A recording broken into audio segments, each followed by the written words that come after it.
Indian navy के झंडे पे आजादी के 70 साल बाद भी अंग्रेजों का निशाना क्यों रहा? 7 दशकों तक इंडिया गेट पर खड़ी जॉर्ज पंचम की मूर्ति गुलामी की यादें क्यों ताजा करती रही? जिस अंग्रेज वायसराय लॉर्ड कर्जन ने बंगाल को 2 भागों में बांटा, उसके नाम पर हिंदुस्तान के अलग अलग शहरों में सड़कों के नाम क्यों रखे गए? 2000 से ज्यादा कानूनों को बदलने की हिम्मत देश के 13 प्रधानमंत्री क्यों नहीं कर पाए? सरदार पटेल जैसे ताकतवर गृह मंत्री ऐसा कर सकते थे, लेकिन तत्कालीन पीएम नेहरू शायद ऐसा नहीं करना चाहते थे। उसके बाद प्रधानमंत्री और गृह मंत्रियों की कोई ऐसी जोड़ी नहीं आई जो इतना बड़ा फैसला ले पाती।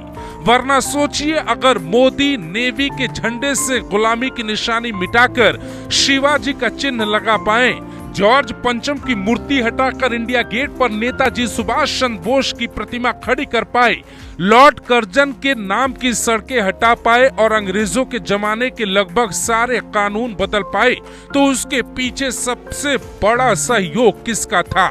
शायद अमित शाह जैसे गृह मंत्री नहीं होते तो ये संभव नहीं हो पाता। शाह सिर्फ चुनावी चाणक्य भर नहीं है, वो राष्ट्रवाद की उस धुरी को मजबूत करने वाले नेता हैं, जिसकी कहानी आने वाले वर्षों में इतिहास के किताबों में पढ़ाई जाएगी। मोदी ने जो संकल्प साल 2022 में लाल किले से लिया था, उसे पूरा करने की जिम्मेदारी शाह के कंधों पर भी है। इसीलिए बतौर गृह मंत्री उन्होंने हिंदुस्तान के इतिहास का सबसे बड़ा फैसला किया है।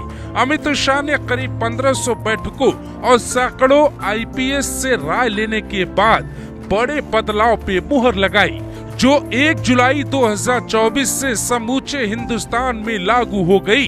हर राष्ट्रवादी व्यक्ति गदगद हो उठा। नए नियम के मुताबिक सीआरपीसी यानी दंड प्रक्रिया संहिता 1973 को भारतीय नागरिक सुरक्षा संहिता नाम दिया गया। आईपीसी यानी भारतीय दंड संहिता 1860 को भारतीय न्याय संहिता नाम दिया गया। भारतीय साक्ष्य अधिनियम का नाम वही रखा गया, लेकिन कई बड़े बदलाव किए गए। नए कानून को जब आप समझेंगे तो लगेगा कि संविधान में लिखे अंग्रेजों के जमाने के इस कानूनों को मिटाना बेहद जरूरी था। करीब करीब 150 साल पुराने 3 कानून जो हमारी क्रिमिनल जस्टिस सिस्टम, आपराधिक न्याय प्रणाली को गवर्न करते हैं, वो तीनों कानूनों में पहली बार मोदी जी के नेतृत्व में भारतीयता, भारतीय संविधान और भारत की जनता का चिंता करने वाले बहुत आमूलचूल परिवर्तन लेकर मैं आया हूं। नए कानून से क्या बदलेगा? शिकायत के 3 दिन के भीतर एफआईआर दर्ज करनी होगी। 45 दिनों के भीतर सुनवाई करके फैसला देना होगा।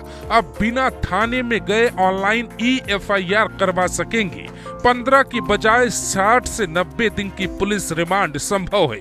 देशद्रोह के दोषियों को 7 साल की सजा हो सकती है। शादी का झूठा वादा कर गलत करने पर 10 साल की कैद हो सकती है। अब सिर्फ वही दया याचिका देंगे जिन्हें सजा हुई हो। पहले एनजीओ या ग्रुप भी याचिका दायर कर सकते थे। इलेक्ट्रॉनिक साक्ष्य को अब कोर्ट में मान्यता दी जाएगी। अब पुलिसकर्मी लैपटॉप कंप्यूटर से लैस होंगी। तकनीक की इस बढ़ती दुनिया में पुलिसकर्मियों के लिए एक बड़ा हथियार होगा, जिससे जल्द न्याय मिलने की उम्मीद बढ़ेगी।